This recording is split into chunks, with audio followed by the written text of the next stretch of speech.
President Obama announces he will in fact appoint a Supreme Court justice after the passing of Justice Antonin Scalia. Environmental groups provide guidelines for water recycling installations in homes and businesses. Pope Francis will end his North American tour with a stop for cross-border mass focusing on the plight of migrants. Annenberg TV News is next.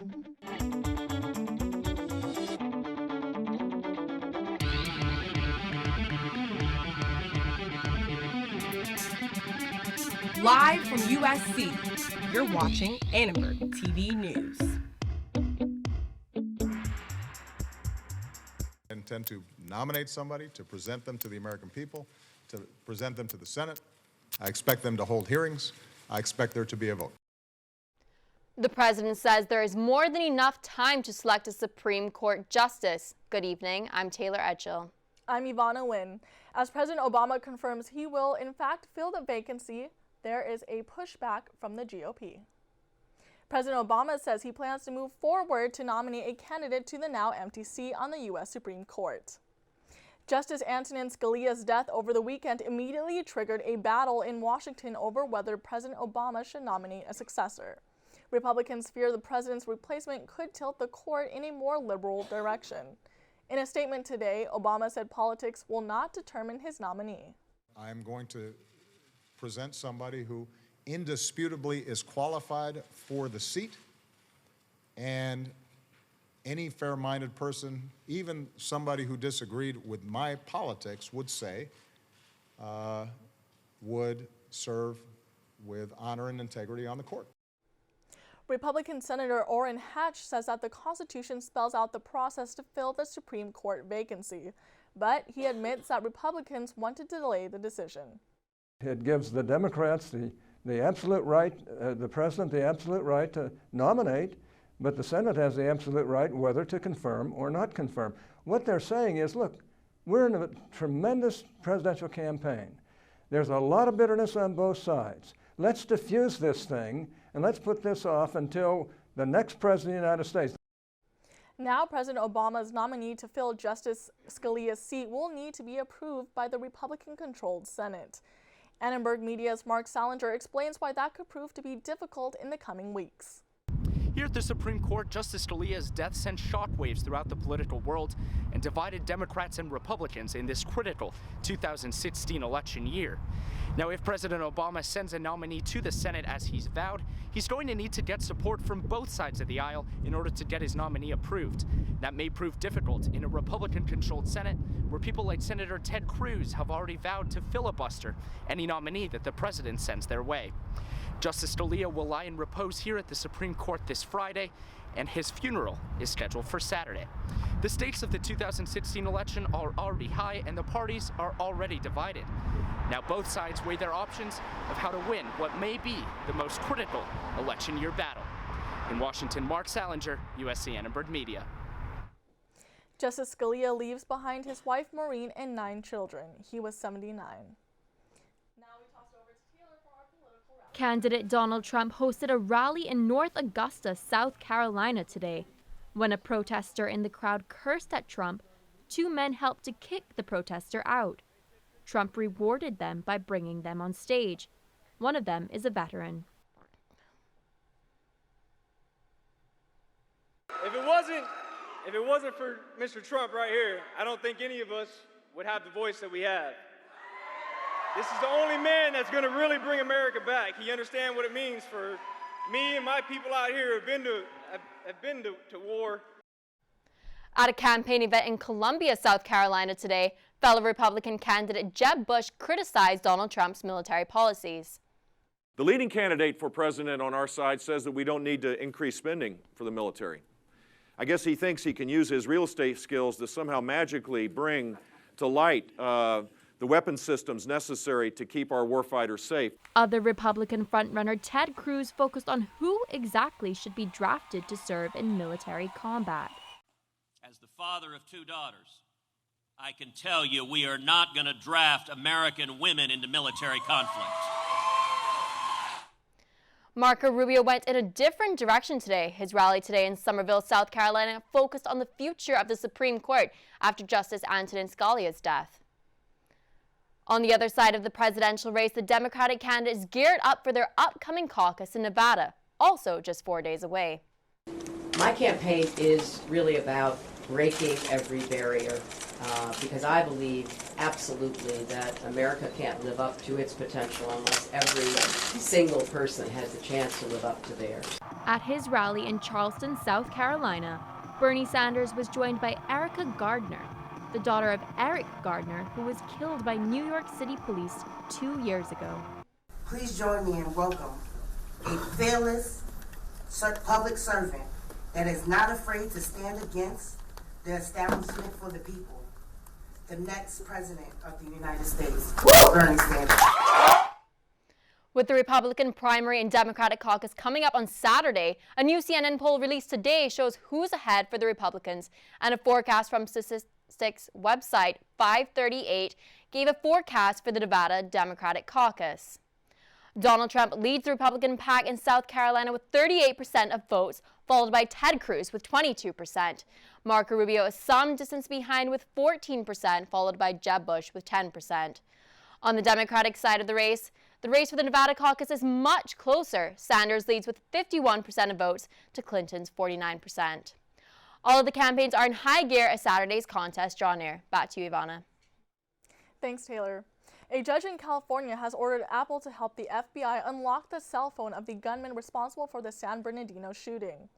The county-owned work phone is protected by a passcode that erases data after too many unsuccessful tries. Software provided by Apple will remove this security feature altogether. Opening arguments got underway today in the trial of Lonnie David Franklin Jr., the man accused of being the Grim Sleeper serial killer. He is accused of sexually assaulting and murdering 9 women and a 15-year-old girl from 1985 to 2007 in Los Angeles.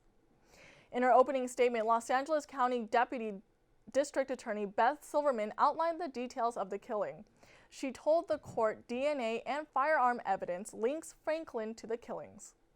The victims were all shot in the chest, and their bodies were found weeks, even months, later badly decayed in piles of trash. The defense attorney for Franklin deferred his opening statement today. Next up in the trial is witness testimony. The trial is expected to last over a month. Police are investigating an alleged sexual assault at a Cal State Long Beach fraternity party that occurred this past weekend. The alleged assault took place at the Kappa Sigma fraternity in the early hours of Sunday morning. The national headquarters of Kappa Sigma suspended the chapter and is launching an investigation. The city of Santa Monica rolled out LA County's new roadmap for managing alternate water sources. Reporter Kay Ingram got a first-hand look at what one library is doing to save water. Business owners and homeowners were given a new set of water-saving guidelines today in Santa Monica. The guidelines detail the best alternate water uses for those looking to reuse and recycle rainwater. The city has a sustainable water master plan to get this city to local water self-sufficiency by 2020. Suzanne D. Benedette owns an eco-friendly home in Culver City. Her plan is to install rainwater tanks like this one on her property. Here in even California, everyone has to become a water manager. Capturing rainwater is just one way for Los Angeles to save water, but not everyone is convinced it will work. Concern is that it doesn't really rain here that much, except this year it rained a lot. The city of Santa Monica has created a rain catching system. Now, the way that it works is when rain falls onto that roof, it'll go into a drain and down into this tank outlined behind me. Now, some are wondering, in a city that gets very little rain, will this actually work? In the great scheme of things, it's not much. Betcher manages the underground cistern at the Pico Branch Library, which holds about 12,000 gallons of water. If there were 10 facilities similar to this, you're talking about 1 million gallons of water. So now you're talking about some impact. Still, with Southern California importing 80% of its water, there's no arguing that every drop of rain helps. It doesn't rain that often, but when it does rain, it's a huge amount, and it's half the water we need in the city of LA. While it's clear a dozen of these tanks might not solve LA County's water problem, should this trend catch on, it could make a big difference. Kay Ingram, Annenberg TV News. As Pope Francis completes his tour of Mexico, he is now setting his sights on America. Tomorrow, the pontiff will visit the U.S.-Mexico border at El Paso to give people on both sides a vision of cooperation and hope. With only 1 day left until the Pope's second U.S. appearance, Texans are not the only ones anticipating the Pope's arrival. Catholics across the nation are joining together and making the pilgrimage down south to El Paso. Tonight, dozens of parishioners from our Mother of Sorrows Church in Tucson, Arizona are packing their bags and hitting the road. Our Mother of Sorrows is not the only organization traveling for the papal affairs. Texas border officials project that more than 1 million people will journey to the border to meet Pope Francis. Austria has introduced new quotas to clamp down on the large influx of migrants, many of them Syrian refugees. The new restrictions will be implemented along 12 checkpoints on its southern borders with Italy, Slovenia, and Hungary. 3 American hostages in Iran were released unharmed today after a month in captivity. The 3 men were working for a private construction company when they were abducted by Shiite militants in Baghdad. Although the circumstances for their release are not clear, the State Department said no negotiations were made between the U.S. and the abductors. U.S. stocks continued to rise today as the entire market closed in the green. The Dow Jones rose by 223 points to finish at 16,196. The Nasdaq index rose by 98 points to close at 4,436. A top member of President Obama's cabinet visits Porter Ranch after the gas leak that forced thousands out of their homes. We visited a high school in Compton where Kendrick Lamar attended high school. Lamar has brought great recognition to the city after his Grammy wins last night. Students stood in line for over an hour and a half right here in front of Bovard Auditorium. I'll have more on which celebrity is on campus and why up next.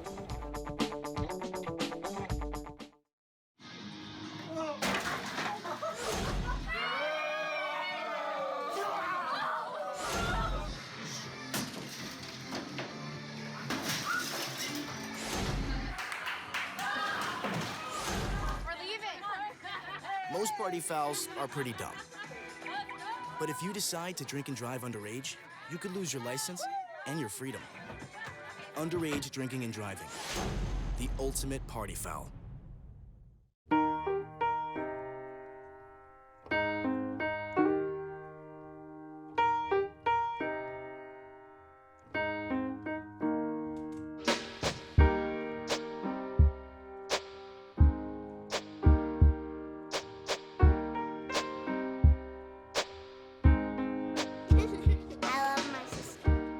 Doesn't see race.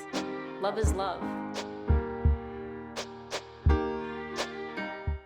Hey, it's Ava, and this is Tess from Vivo's Do It Your Selfie, where we recreate the hottest looks from today's biggest music videos. After cleaning out our closet, we have a lot of clothes we don't wear anymore. Like this old t-shirt. It's not garbage, it's actually a brand new rug.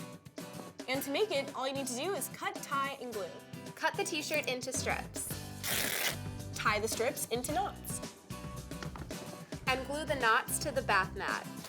I love it. Give your garbage another life. And recycle. Governor Jerry Brown's signature bullet train initiative may have encountered a significant obstacle today. California agricultural leaders are collecting signatures to take funds from the high-speed rail project and instead use the money for water conservation projects statewide. The initiative would shift $11 billion initially designated for the bullet train project. According to supporters, the money will instead go to specific water-related projects in Northern California, including raising the Shasta Dam by almost 20 feet and building a new reservoir near the Sacramento River. Supporters are trying to collect the necessary 585,000 signatures necessary for the measure to appear on the ballot this November.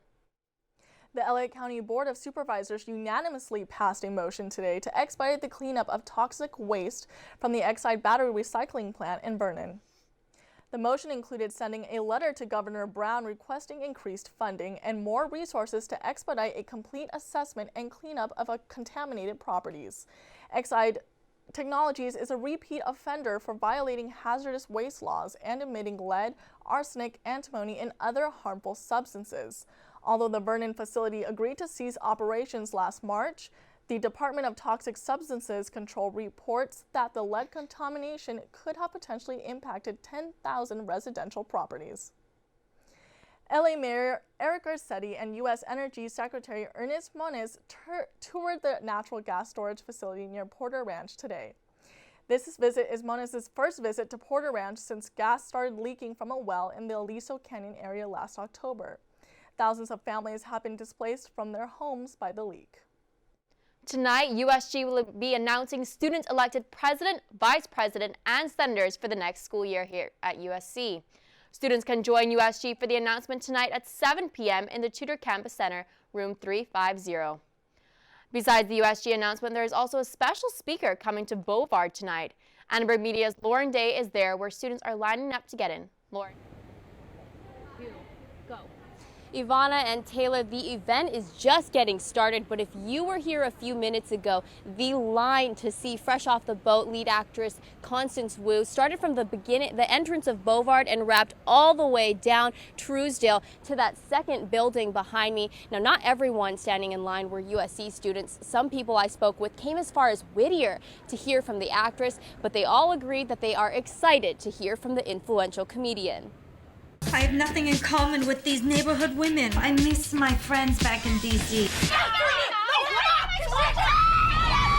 Such pleasant talks. Inspired by a true story. If we get separated, try and join a white family. You will be safe there until I can find you. It's really interesting these days to have like a very visible Asian American figure in pop culture, so I thought that was really exciting, and when the opportunity came up, I was like, I can't refuse this. It's a mainstream depiction of Asian culture and Asian Americans growing up in Asian Americans growing up, and I think a lot of people resonate with that. Okay, cute. I'm here with Sally Yu, who is a member of the Asian Pacific American Society on campus putting on this event. Sally, why get Constance Wu to speak to USC students? I think Constance Wu has definitely been a trailblazer in really showcasing Asian American stories on the media. She definitely is the only lead actress on national television right now to be able to showcase a lot of the APA stories that are going on, and so we thought she definitely fit the theme of this year's APA Heritage Festival, which is Discovering Voices. Mm-hmm. Why is it important to have events like this on campus for Asian Americans? I think we make up about 23% of the university, and it's really important to create inclusive spaces where APA students could learn about their heritage, their history, and their identity. And it's really important to really create these spaces so that people can come together and really learn and create dialogue and make history. Thank you so much. Now, a lucky 15 students were selected to attend a meet and greet with Constance Wu after the event. Again, this is all part of a 3-month series for the Asian Pacific American Heritage Festival that will bring awareness to what it's like to be an Asian Pacific American. Reporting live at USC, Lauren Day, Annenberg Media. Back to you in the studio. Thanks, Lauren. Well, Ivana, the weather has been pretty great recently, but I wonder if it's going to keep up. Yes, it was scorching last week. Let's check in with Jasmine Kionford for our weather. Yeah, hey guys, so it was quite hot last week. Definitely we hit some high temperatures here in LA, record breaking, but thankfully we are starting to cool down. Let's go ahead and take a look at our current temperature for today. We are at 75 degrees, winds are at 6 miles per hour, so we do have some mild winds, but it is still quite dry, and we are still seeing quite a high temperature for February especially. Usually we do see kind of like the mid-60s, but we're at 75. Let's go ahead and take a look at the rest of Southern California and see how we are doing for tomorrow.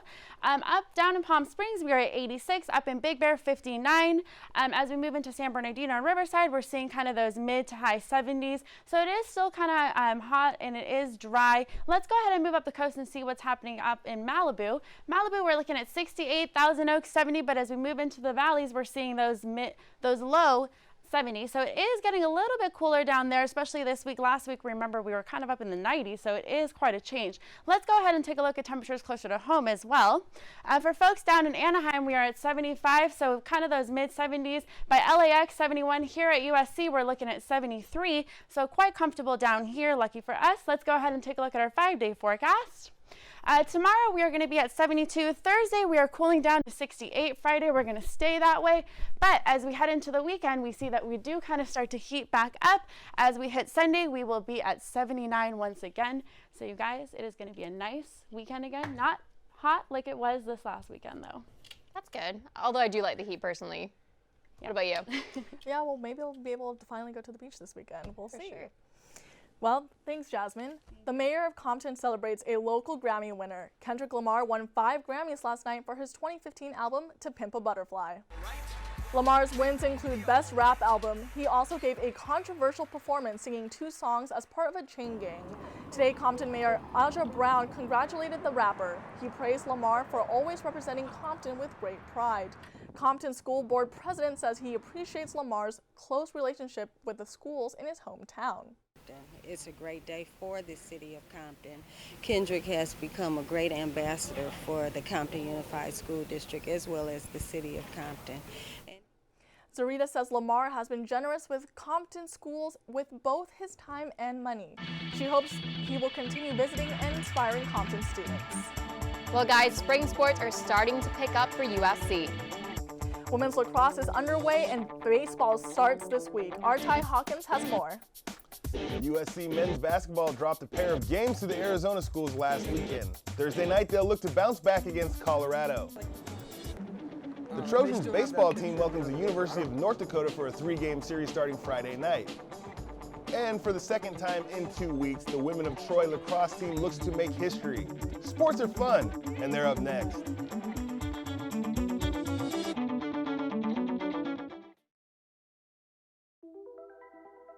Todd's a great guy.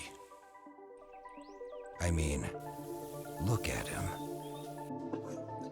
What a sweetheart. Attaboy. Wait, Todd, what are you doing? How totally selfish and un-Todd-like of you. Come on, Todd. Come on, man. Wow, these are really good. You act surprised.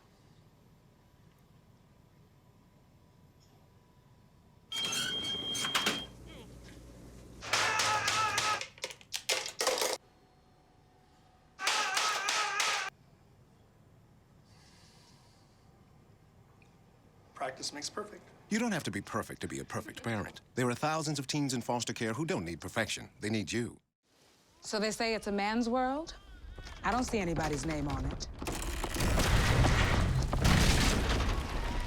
While they were doing their thing, we slowly changed all that. Today, women can do anything men can do. And there's one thing we're even better at.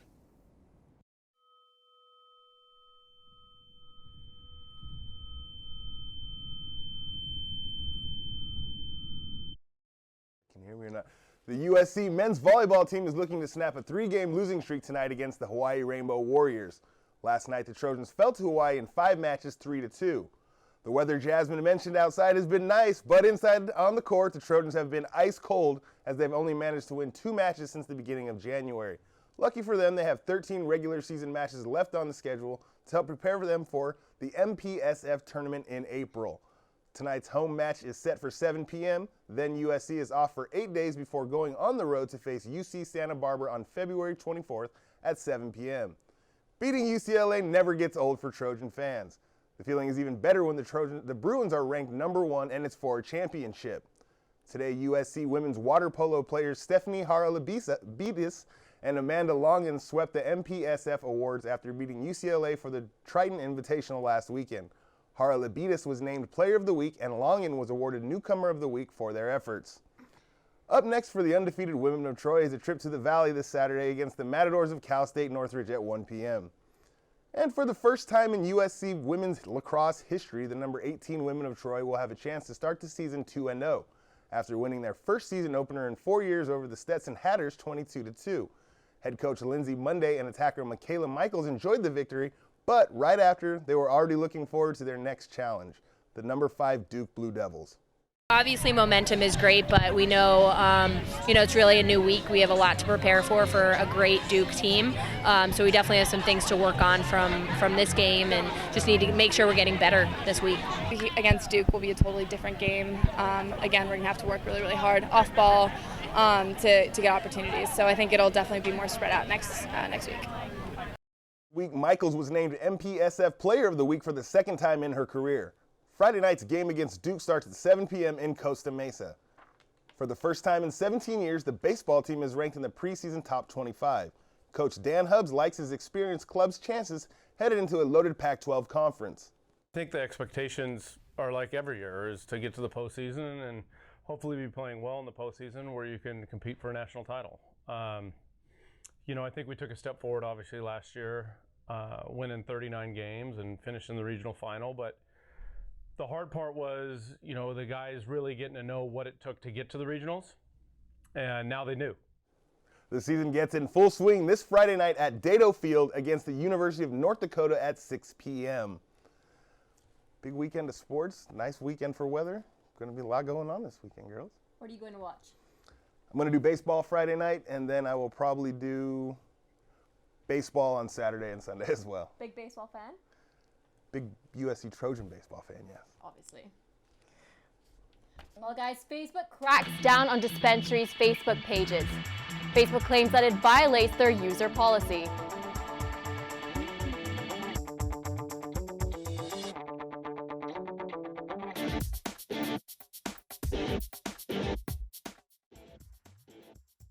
The next 30 seconds can save you a lot of money.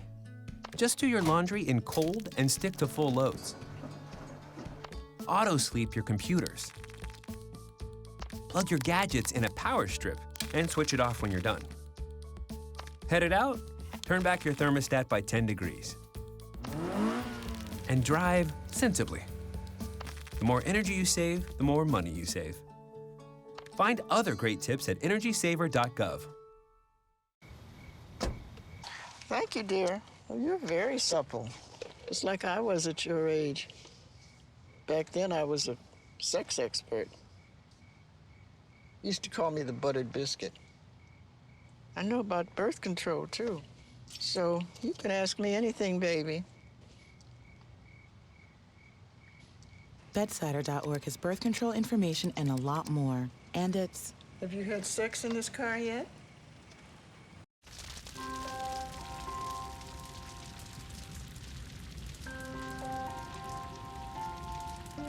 A single ember that escapes from a wildfire can travel more than a mile. That single ember can ignite and destroy your home or even your community. You can't control where that ember will land, only what happens when it does.